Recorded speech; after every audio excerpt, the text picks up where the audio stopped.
تموتن إلا وأنتم مسلمون. وعن أبي هريرة رضي الله تعالى قيل يا رسول الله من أكرم الناس؟ قال أتقاهم.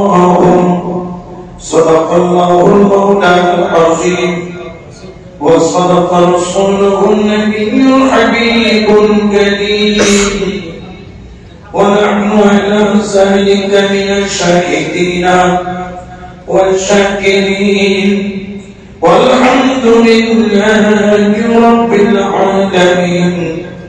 مولاي صل وسلم دائما أبدا على حبيبك خير الخلق كلهم.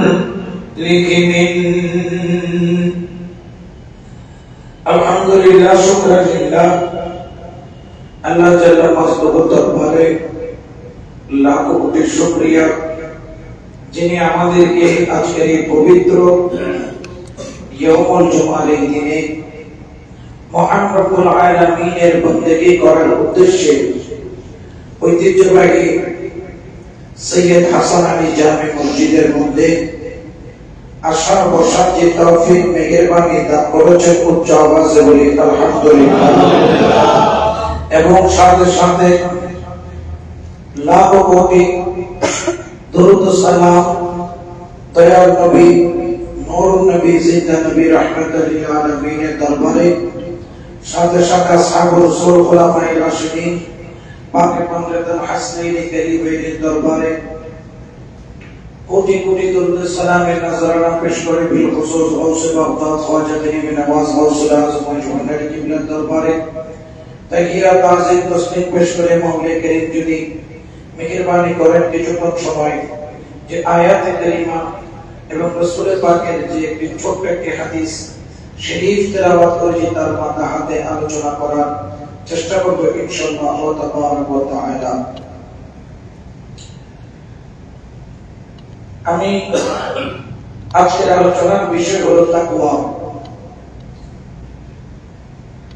এই তাকওয়া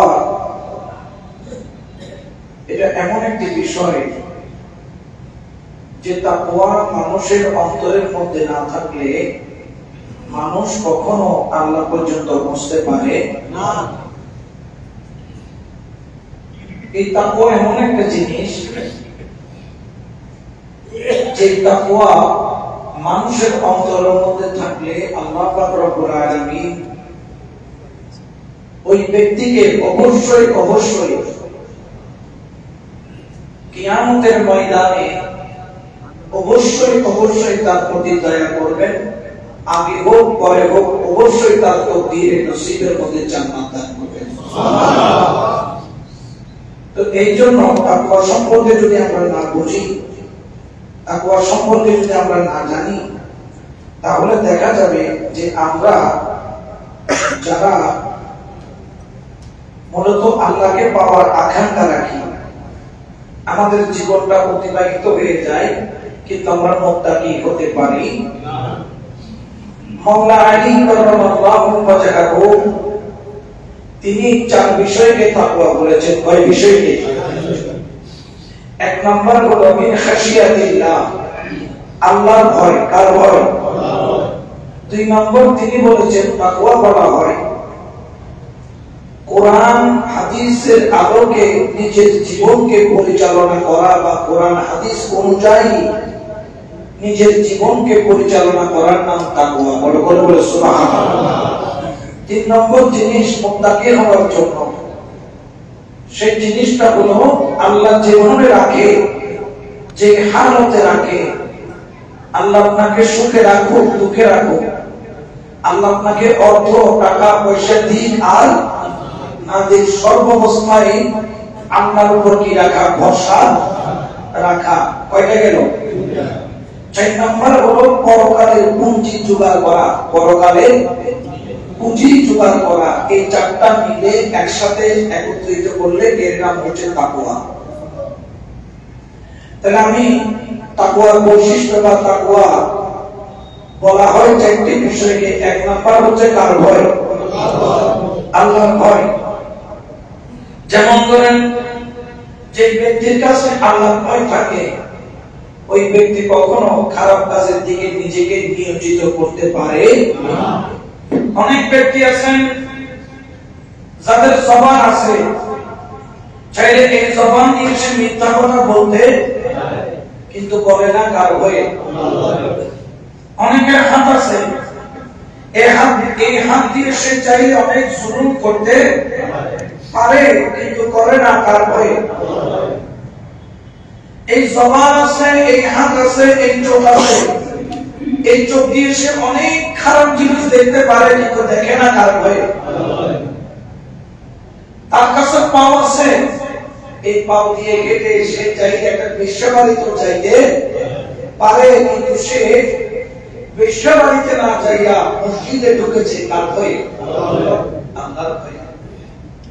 তো তাকওয়া এমন একটা বিষয়, চারটা জিনিসের মূল বৈশিষ্ট্য যে মাওলা আলী কাররামাল্লাহু ওয়াজহাহু যে চারটা জিনিসকে তাকওয়া বলেছেন, এই তাকওয়া যদি একজন মানুষের কাছে পাওয়া যায়, আমি মাওলা আলীর দৃষ্টিকোণ থেকে ওই ব্যক্তিকে জান্নাতি বলতে পারি। বড় করে বলুন সুবহানাল্লাহ। যেমন আল্লাহর ভয় বুখারী শরীফের হাদিসের মধ্যে পাওয়া যায়, একজন ব্যক্তি সারা জীবন কোন ভালো আমল করে নাই, একজন ব্যক্তি সারা জীবন গুনাহ আর গুনাহের মধ্যে জীবন কাটাইল, কিন্তু যখন দাড়ি পেকে গেল, চুল পেকে গেল, রূপ পেকে গেল, শরীরের চামড়া যখন ঢিলা হয়ে গেল, আগে দুই পায়ে সুটান দেখে দাঁড়াইতো, এখন তৃতীয় পা অর্থাৎ লাঠি ছাড়া সোজা হওয়া তো দূরের কথা, কদমও দিতে পারে না। ওই ব্যক্তির অন্তরের মধ্যে মৌতের খৌফ চলে আসলো, মৌতের ভয় চলে আসলো। কারণ হিন্দু বলেন, বৌদ্ধ বলেন, খ্রিস্টান বলেন, আস্তিক বলেন, নাস্তিক বলেন, এমনকি যে আল্লাহকে মানে না সেও মৌতকে মানে। কারণ মৌত হলো চিরন্তন সত্য। কুল্লু নাফসিন যায়িকাতুল মউত। আজকে না হয় কালকে, আজকে না হয় 1 বছর পরে, 1 বছর পরে না হলে 10 বছর পরে, 50 বছর পরে হলো আমাকে আপনাকে সকলকে ওই মাটির কবর, সেই কবরে কোনো দরজা নাই, জানালা নাই, যে কবরে কোনো ল্যাম্প নাই, তোষক নাই, গরম লাগলে এসি ছাড়া হয়, আরো বেশি লাগলে পিছনে ফ্যান ছাড়া হয়। ওই কবরের মধ্যে কোনো এসি লাগানোর সিস্টেম নাই, কোনো ফ্যান লাগানোর সিস্টেম নাই। ওই কবরের কথা যখন ওই বনি ইসরাইল যুগের গুনাহগারের মনে পড়ে গেল, ওই গুনাহগার সন্তানদেরকে ডাকলেন, ও আমার সন্তান, আমি মরার আগে তোমাদেরকে শেষ ওসিয়ত করে যেতে চাই। কারণ কোন ব্যক্তি মারা যাওয়ার আগে কোন ওসিয়ত করলে ওই ওসিয়ত পালন করা সন্তানের জন্য ওয়াজিব, সন্তানের জন্য ওয়াজিব যদি তার কাছে সামর্থ্য থাকে, ঠিক না? অনেকে মারা যাওয়ার আগে ওয়াদা করে কি করে না, বাবা আমি মারা যাব, আমার একটা অনুরোধ থাকলো, আমি মারা গেলেও আমার নবীর মিলাদকে তোমরা চাইলো। কিন্তু ছেলে বাবা মরে যাওয়ার পরে এটার কোনো খবর নাই।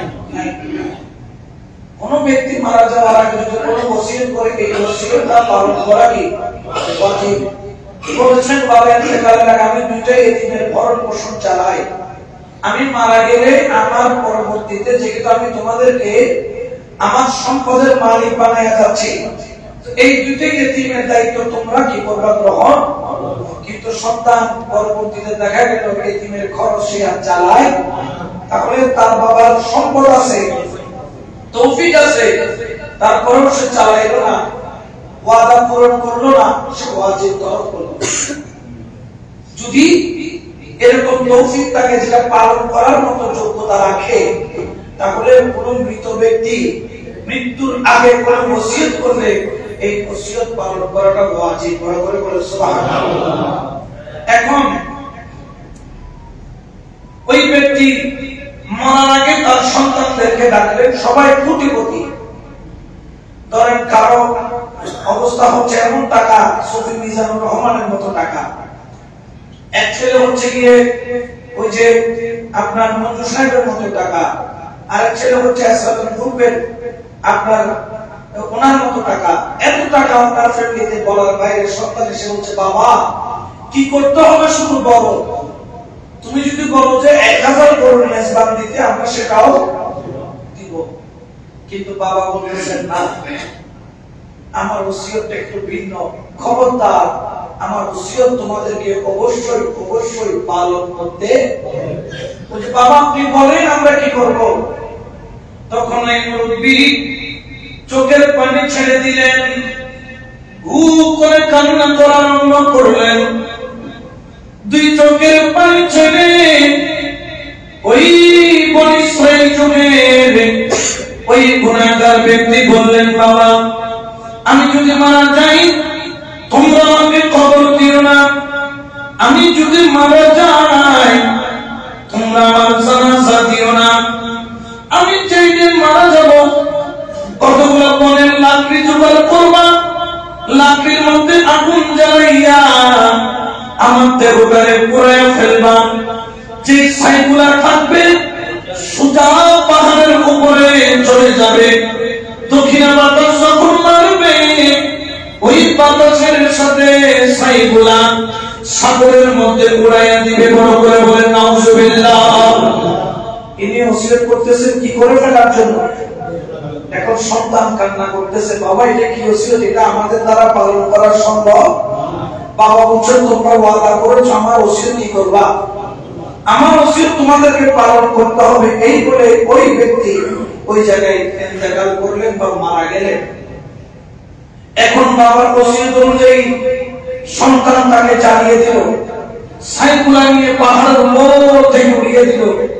কিছু ছাই সাগরে পড়লো, কিছু ছাই পাহাড়ে পড়লো, কিছু ছাই জমিনে পড়লো, কিছু ছাই বৃষ্টির পানির সাথে দিয়ে গেল। তার শরীরটা ছাইয়ে রূপান্তরিত হয়ে সারা দুনিয়ার মধ্যে ছড়িয়ে পড়লো।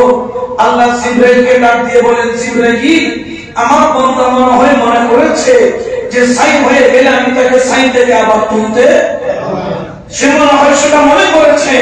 প্রত্যেকটা ছাই জোগাড় করো, তাকে আমার সামনে হাজির করো। উচ্চ আওয়াজে বলেন না সুবহানাল্লাহ। কার সামনে হাজির করতে বলছে? আল্লাহর সামনে। আমার আল্লাহর সামনে হাজির করা হলো। ওই ব্যক্তি আল্লাহর কুদরতি কুরসির সামনে দাঁড়াইয়া গির গির গির গির করে কাঁপতেছে আর ভয়ে বোবার মতো হয়ে গেছে। আল্লাহ জাল্লা জালালহু কুদরতি আওয়াজ দিয়ে বলছেন, বান্দা তোকে তো আমি বড় মহব্বত করে বানাইছি, সারা পৃথিবী আমি বানাইছি কুন ফায়াকুন দিয়ে, কিন্তু তোরে বানাইছি আমার কুদরতি হাত দিয়ে। বান্দা তুই কাজ কেন করলি? তোকে কেন তুই জ্বালিয়ে ফেললি? ওই বান্দা আল্লাহর কুরসি, যেরকম আমি কুরসির মধ্যে বসে আছি, আল্লাহ নাকি তার একটা কুদরতি কুরসির মধ্যে বসে আছেন।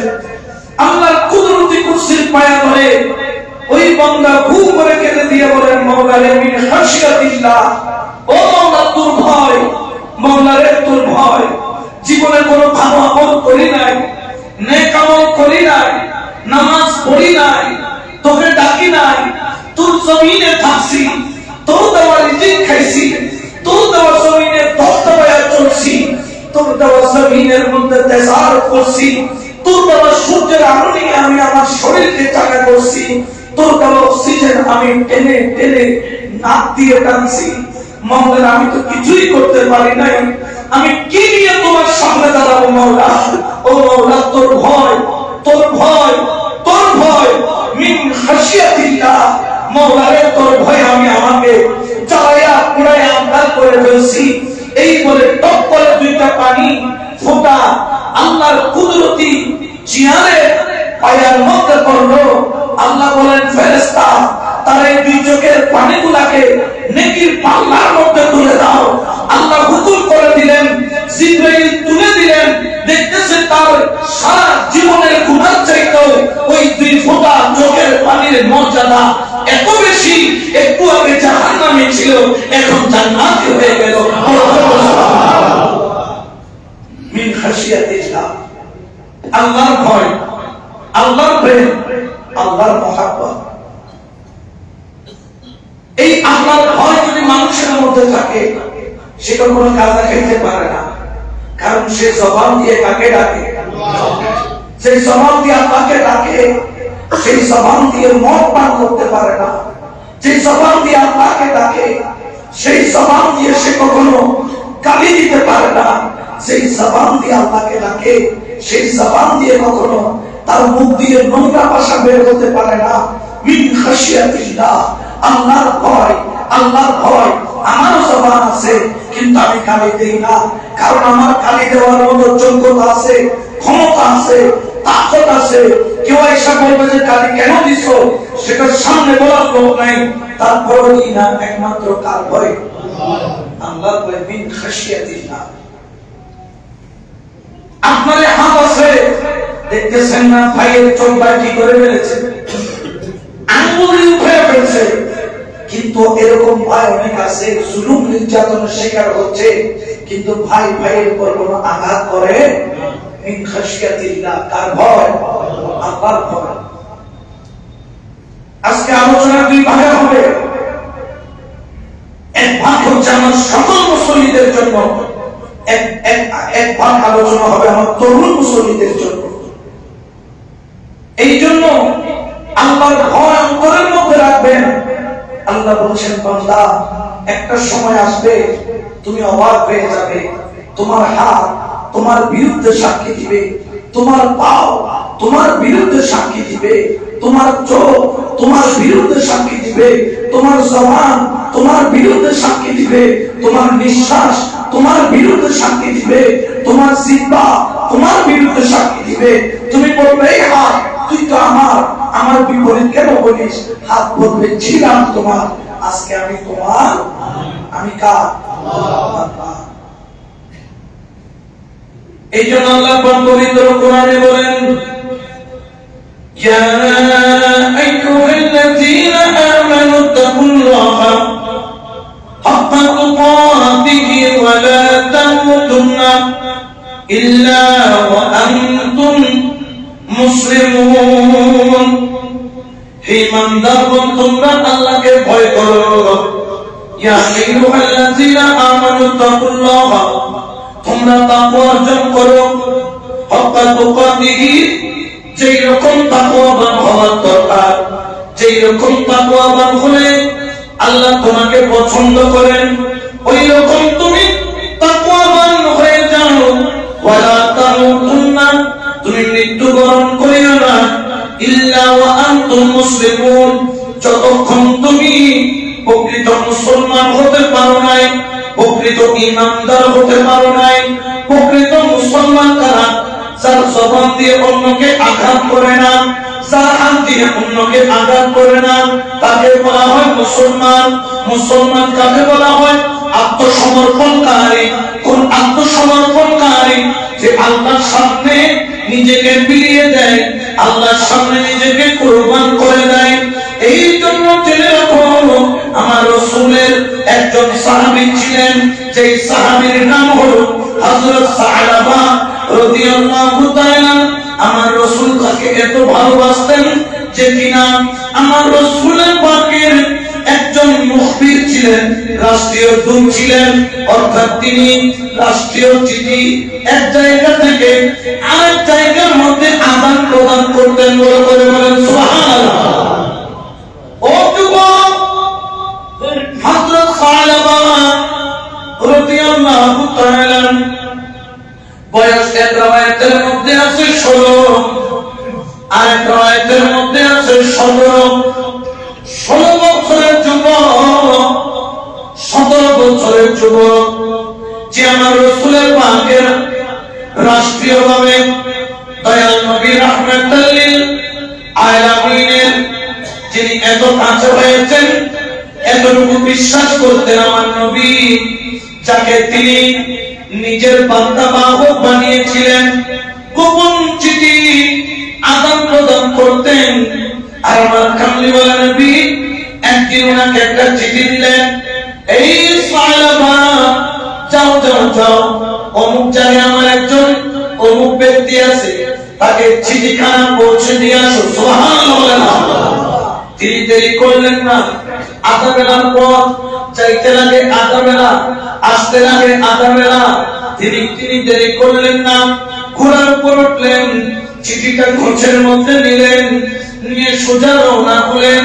চিঠিটা যখন দিয়ে দিলেন, আসার সময় দেখা গেল তিনি একটা গ্রামের ভিতর দিয়ে যান, গ্রামের রাস্তা দিয়ে যান, গ্রামের ভিতর দিয়ে যান। হঠাৎ করে একটা ঘর, যে ঘরের পাশে একটা গোসলখানা রয়েছে, যে গোসলখানার চারিদিকে একটা পর্দা দেওয়া রয়েছে, এমন একটা বাতাস আসলো, ওই বাতাসের পর্দাটা উঠে গেল। ওই গোসলখানার মধ্যে একজন যুবতী মহিলা, যে কিনা গোসল করছিল, ওই মঙ্গল হযরত সালামার চোখের মধ্যে পড়ে গেল। আর যখন চোখের মধ্যে পড়লো, 16 বছর 17 বছরের যুবক নিজের মধ্যে কিছুক্ষণের জন্য কাবু হারিয়ে ফেললেন। আবার পরক্ষণে মনে করলেন, এই সালামা, তোকে তো রাসূল কত ভালোবাসে, রাসূল কত তোকে মহব্বত করে, রাসূল তোকে মুখবির বানাইছেন, রাসূল তোকে বিশ্বাসযোগ্য মুখবির বানাইছেন। আজকে তুই তো রাসূলের আমানতের খেয়ানত করলি, তুই কেন নজর দিয়ে তাকাইলি? পর্দা উঠে যা, দুনিয়া ধ্বংস হয়ে যা, কেন তুই তাকাইলি? তুই তো রাসূলের নাফরমান হয়ে গেলি, রাসূলের বিশ্বাসের অযোগ্য হয়ে গেলি, রাসূলের ভালোবাসার অযোগ্য হয়ে গেলি।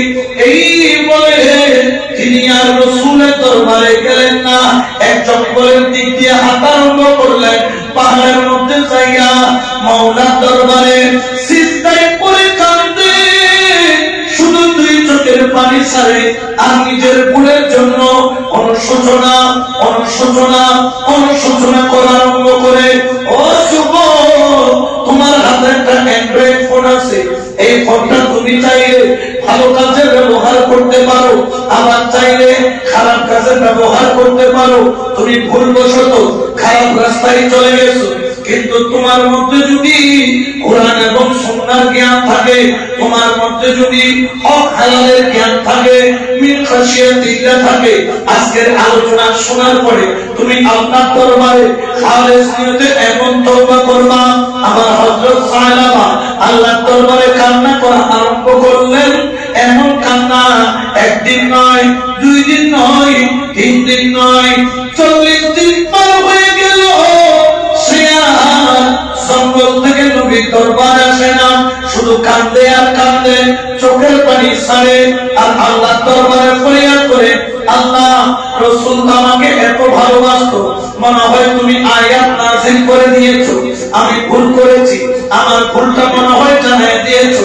আমি এই চেহারা আমার মুস্তাফাকে কেমনে দেখাবো, আমার এই সুরত আমার নবীকে কেমনে দেখাবো, আমার এই সুরত আমার নবীকে দেখানোর যোগ্যতা আমার নাই। এই বলে বলে চোখের পানি ছাড়া আরম্ভ করলেন। একদিন চলে যায়, 2 দিন চলে যায়, 1 সপ্তাহ যখন গেল, 15 দিন যখন গেল, আমার নবী মসজিদে তাকায়, আইনা সালাবা, সালাবা কোথায়? ডানো সালাবা নাই, বানো সালাবা নাই, সামনে সালাবা নাই। ইয়া রাসূলুল্লাহ, আজকে দীর্ঘদিন হয়েছে, সালাবাকে খুঁজে পাওয়া যায় না। আমার রাসূলের পাক হযরত সালমান ফারসি এবং হযরত ফারুক আযম 2 জনকে নির্ধারণ করে দিয়ে আরো কয়েকজন সাহাবা দিলেন, যাও যাও যাও, আমার সালাবাকে খুঁজে বের করো, আমার সালাবা কোথায়, আমার সালাবা কোথায়, আর আমার সালাবা কোথায়? সুবহানাল্লাহ। যিনি বুঝতেছেন তার নাম হচ্ছে রাহমাতুল্লিল আলামিন। কিয়ামতের ময়দানে আপনাকেও রাসূল খুঁজবে কি খুঁজবে না? আপনি রাসূলের উম্মত না, রাসূল আপনাকে ডাকবে কি ডাকবে না?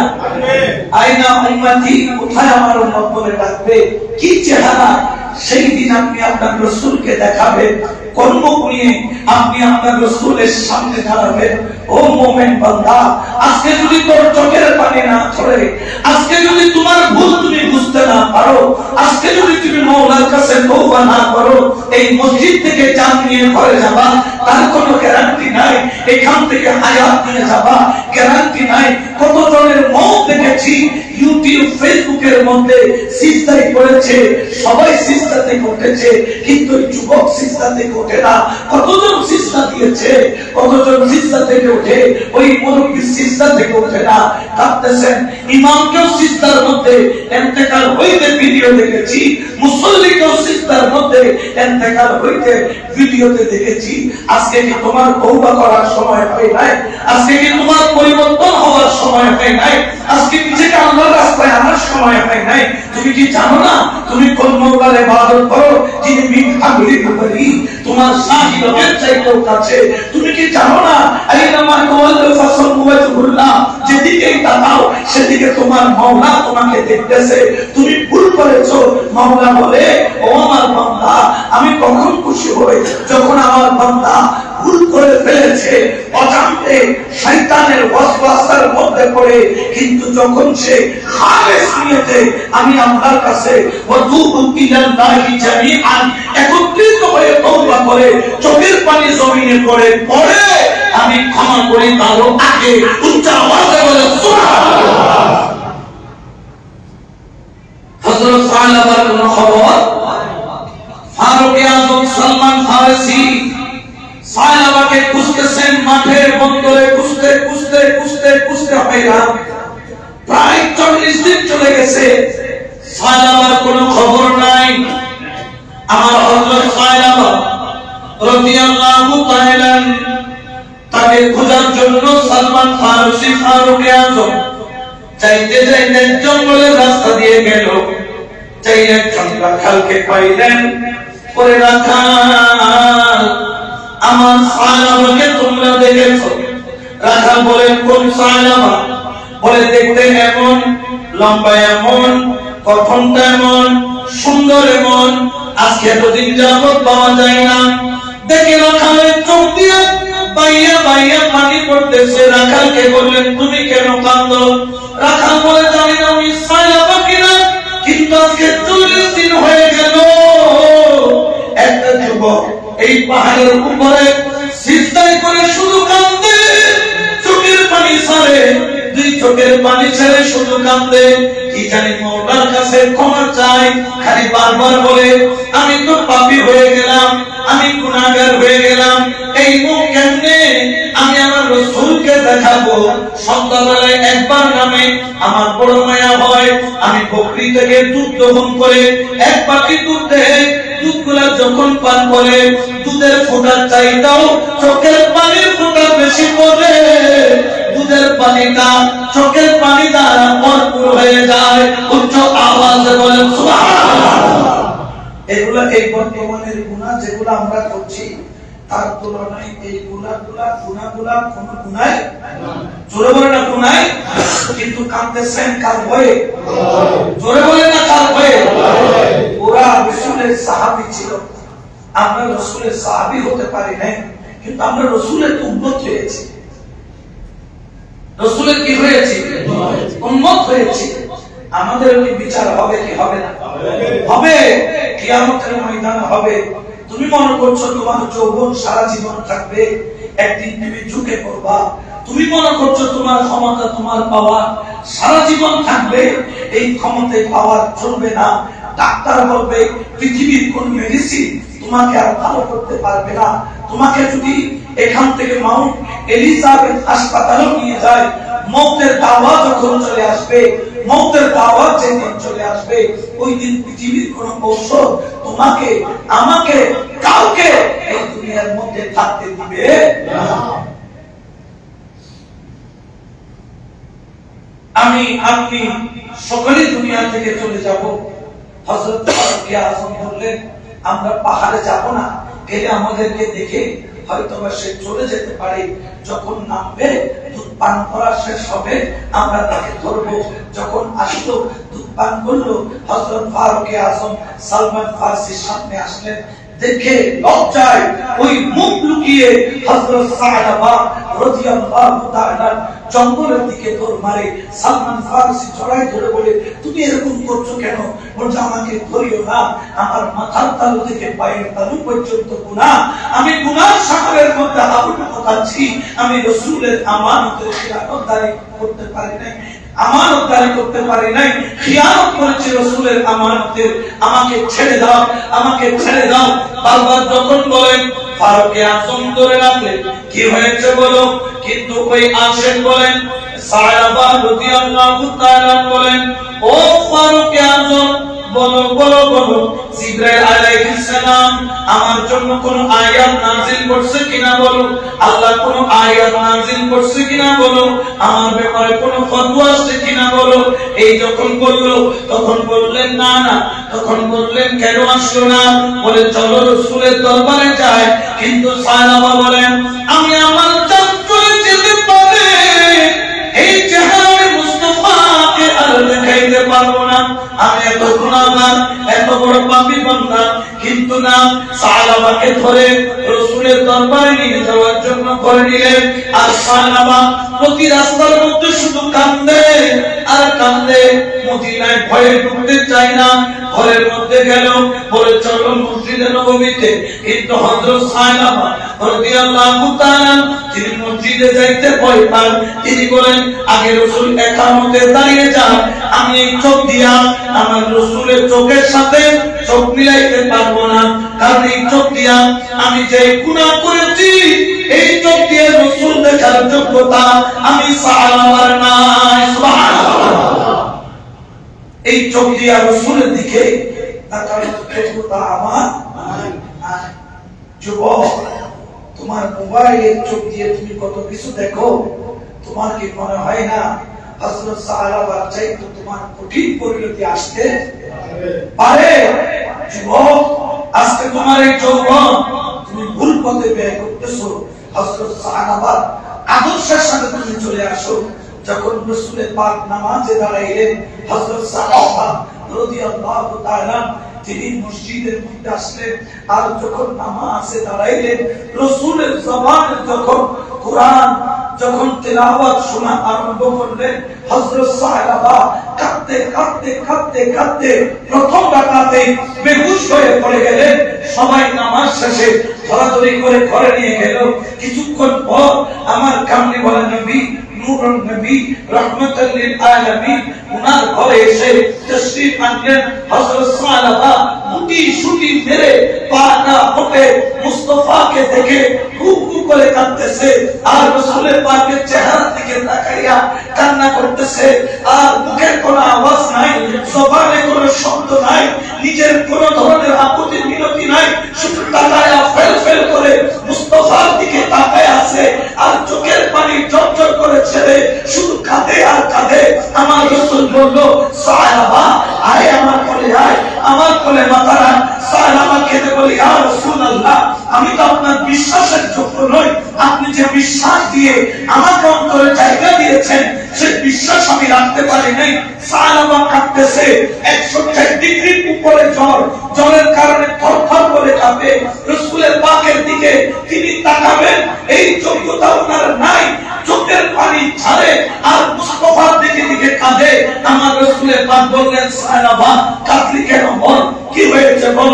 ইয়া রাসূলুল্লাহ, আমি তো আপনার আমানতদারি করতে পারি নাই, আমার চোখ ভুল দিকে চলে গিয়েছে, জেহেনের মধ্যে খারাপ খেয়াল এসেছে। ইয়া রাসূলুল্লাহ, আমি তো অপরাধী, জেহেনে শুধু থাকার কথা ছিল নবীর আদেশ, জেহেনে থাকার কথা ছিল কুরআন সুন্নাহর আদেশ, জেহেনে থাকার কথা ছিল শরীয়তের আদেশ, জেহেনে থাকার কথা ছিল মুস্তাফার প্রেমের আদেশ। আমি তো আদেশকে ভঙ্গ করেছি। ইয়া রাসূলুল্লাহ, ইয়া হাবিবাল্লাহ, আপনি আমাকে ক্ষমা করুন, আল্লাহ আমাকে ক্ষমা করুন, আমি তো ক্ষমার অযোগ্য।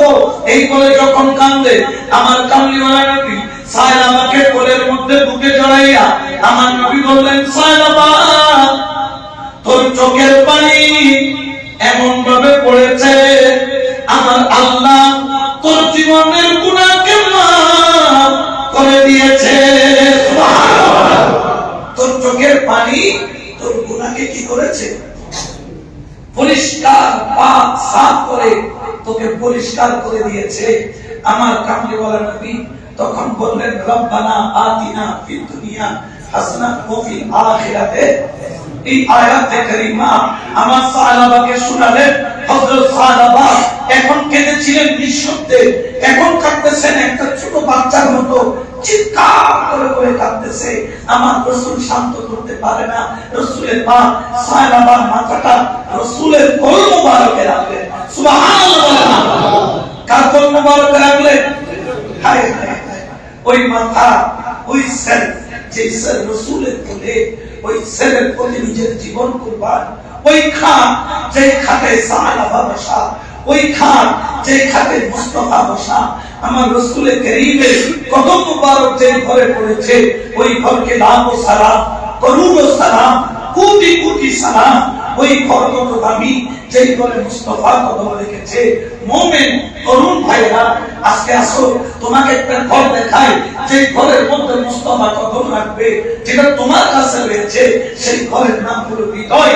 এই হৃদয় নামের ঘরের মধ্যে আজকে চোখের পানি দিয়ে নিজের জীবনটাকে ধুয়ে মুছে পরিষ্কার করে তোমার এই ঘরটাকে মুস্তাফার প্রেম দিয়ে সাজিয়ে নাও, মুস্তাফার প্রেম দিয়ে ফুলের বাগান করে নাও, মুস্তাফার প্রেম দিয়ে তুমি ডেকোরেশন করে নাও, জিকির দিয়ে তুমি এসি করে নাও। খোদার কসম, পরিষ্কার অন্তর পেলে মুস্তাফা আয়েশা দিদার দিতে দেরি করে না। উচ্চ আওয়াজে বলেন সুবহানাল্লাহ। হযরত সাহাবার মাথা টেনে রাসূলের পাক নিজের কোলের উপর রাখলেন। যখন হযরত সাহাবা বুকায়ে বুকায়ে কাঁদতেছে আর শরীর কাঁপতেছে, একটু পরে রাসূলের পাক সাল্লাল্লাহু আলাইহি ওয়াসাল্লাম বললেন, সাহাবা তোর কেমন লাগে? হযরত সাহাবা কেঁদে বলছেন, ইয়া রাসূলুল্লাহ, যেন মনে হয় আমার প্রতিটা লোমকূপের গুড়ায় গুড়ায় গুড়ায় গুড়ায় সুই দিয়ে যেন আঘাত করা হচ্ছে।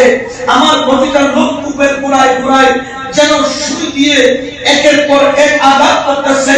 ইয়া রাসূলুল্লাহ, আমার এমন লাগতেছে কেন? রাসূলের পাক মাথায় হাত বুলাইতেছে, রাসূলও কাঁদতেছেন। বলে, সাহাবা রে, তুই তো দেখছিস না, কিন্তু আমি রাসূল তো দেখতেছি। তোর সামনে মালাকুল মউত খাড়া। এটা মউতের যন্ত্রণা, এটা সাকরাতের যন্ত্রণা, তুই মৃত্যুর যন্ত্রণা অনুভব করতেছিস। হযরত সাহাবা বললেন, ইয়া রাসূলুল্লাহ, আমি কি মুক্তি পাবো? আমার রাসূল বললেন, আল্লাহ তোকে ক্ষমা করে দিয়েছে। হযরত সাহাবা মুস্তাফার দিকে তাকিয়ে আছে, মুস্তাফা সাহাবার দিকে তাকিয়ে আছে, সাহাবা মুস্তাফার চোখের দিকে তাকিয়ে আছে, মুস্তাফার চোখ সাহাবার চোখের দিকে তাকিয়ে আছে।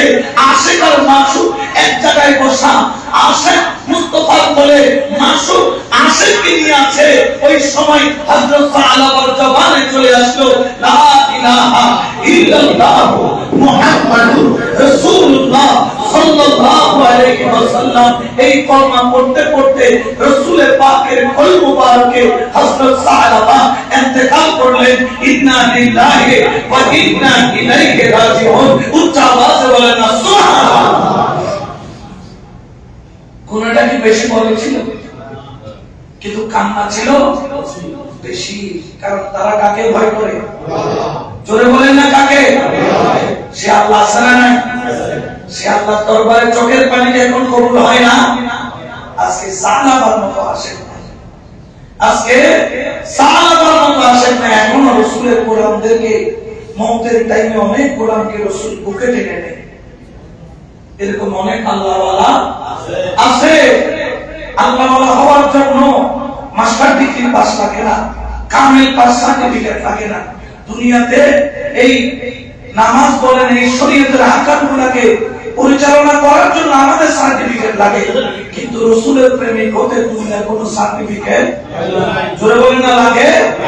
রাসূলের প্রেমিক হওয়ার জন্য অন্তরটা পরিষ্কার করা লাগে, অন্তরটা পরিষ্কার করতে হবে। যেটা পরিষ্কার না করলে তোমার কোনো মুক্তি নাই। কারণ তুমি পালাবা কোথায়? কোন জায়গায় আপনি পালাবেন? পালানোর কোন জায়গা আছে? এমন কোন জায়গা নাই যেখানে আপনি লুকায় থাকতে পারবেন। পালানোর কোন সুযোগ নাই।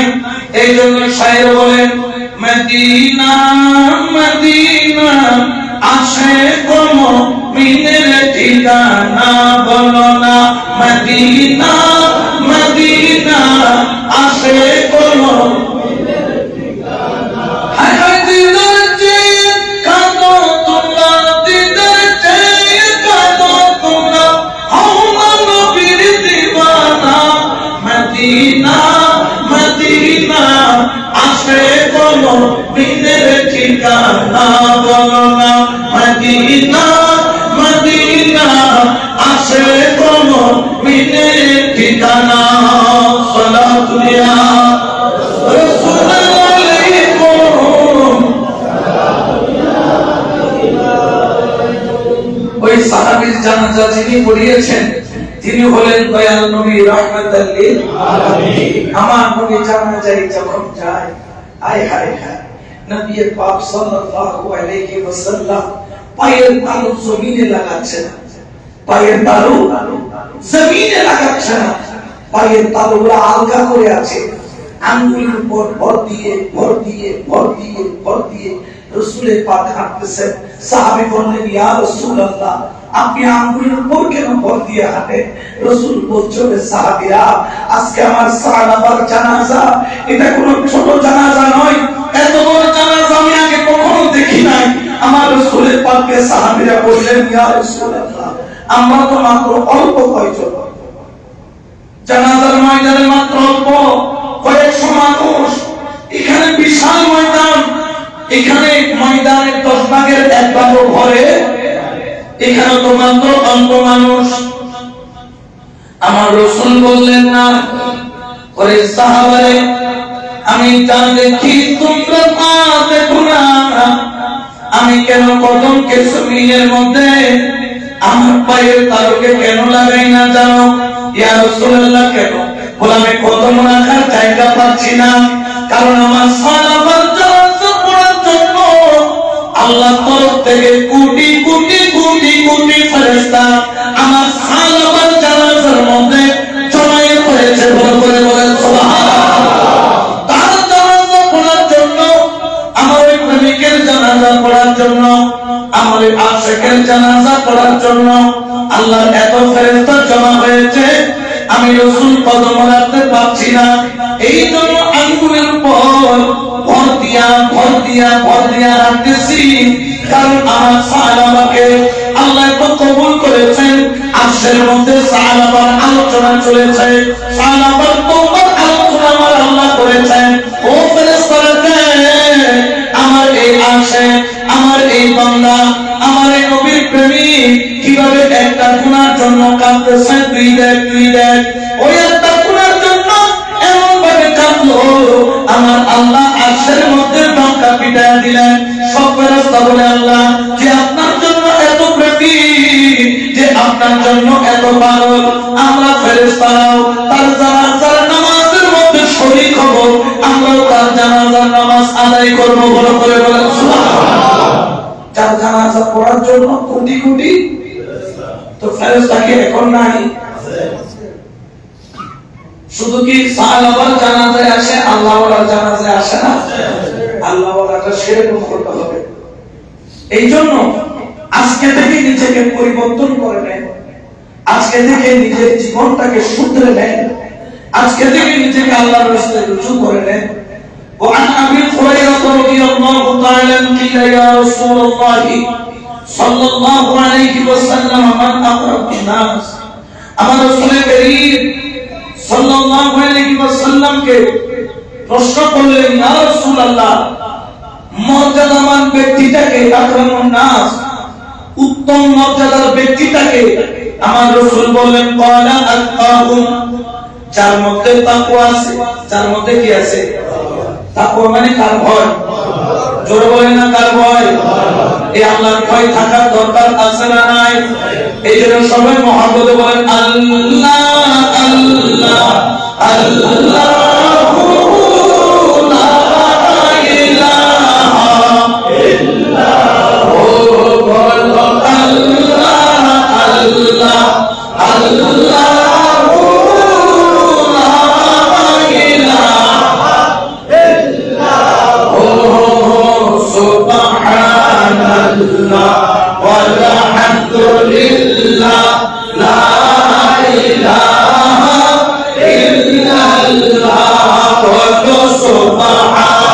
ইল্লাল্লাহ ওয়ালহামদুলিল্লাহ লা ইলাহা ইল্লাল্লাহ বলো লা ইলাহা ইল্লাল্লাহ লা ইলাহা ইল্লাল্লাহ বলো লা ইলাহা ইল্লাল্লাহ মুহাম্মাদুর রাসূলুল্লাহ সারা দুনিয়া রাসূলুল্লাহ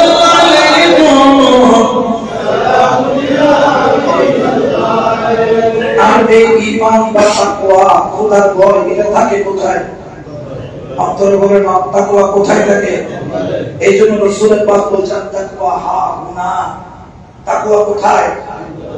অন্তরে। দাড়ির নাম তাকওয়া নয়, টুপির নাম তাকওয়া, লম্বা চোপার নাম তাকওয়া। তাকওয়া হচ্ছে কোথায় থাকে? এইজন্য অন্তরটা কি করতে হবে? পরিষ্কার করতে হবে। অন্তরে পরিষ্কার করার মেডিসিন আছে না নাই? অন্তর পরিষ্কার করার মেডিসিন অবশ্যই আল্লাহ পাক দিয়েছেন। এইজন্য আল্লাহ আমাদেরকে ওয়াকুনু মা'আস সাদিকিন, আল্লাহ ওয়ালার সঙ্গী হতে বলেছেন। খেয়াল রাখবেন, 9 জন ব্যক্তি কোটিপতি, যদি তার সাথে একটা যদি গরিব থাকে, ওই 9 জন ব্যক্তির বুদ্ধি দিয়ে একজনকে কোটিপতি বানাইতে পারে। 9 জন ব্যক্তি তারা হচ্ছে ফকির, একজন কোটিপতি ফকিরের সাথে চলতে চলতে সে কি হয়েছে? 9 জন ব্যক্তি নামাজি, তার সাথে একজন বেনামাজি থাকলে আস্তে আস্তে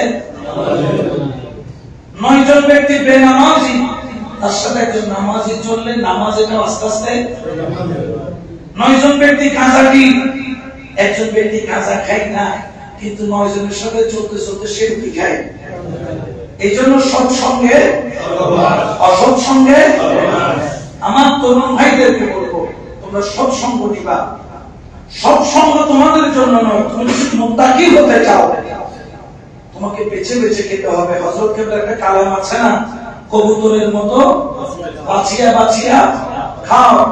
কবুতর দেখবেন শরীরের মধ্যে অনেক কিছু থাকে, নোংরা থাকে, ময়লা থাকে, হারাম থাকে, পায়খানা থাকে, বিষ থাকে, ভালো থাকে, সর্ষে দানা থাকে, ধানের দানা থাকে, কিন্তু কবুতর কখনো হারাম সে বেছে বেছে খায়, যেটা খাবার পবিত্র। এই জন্য দেখবেন মক্কা শরীফ, মদিনা শরীফ, হেরম শরীফে অনেক কবুতর আছে।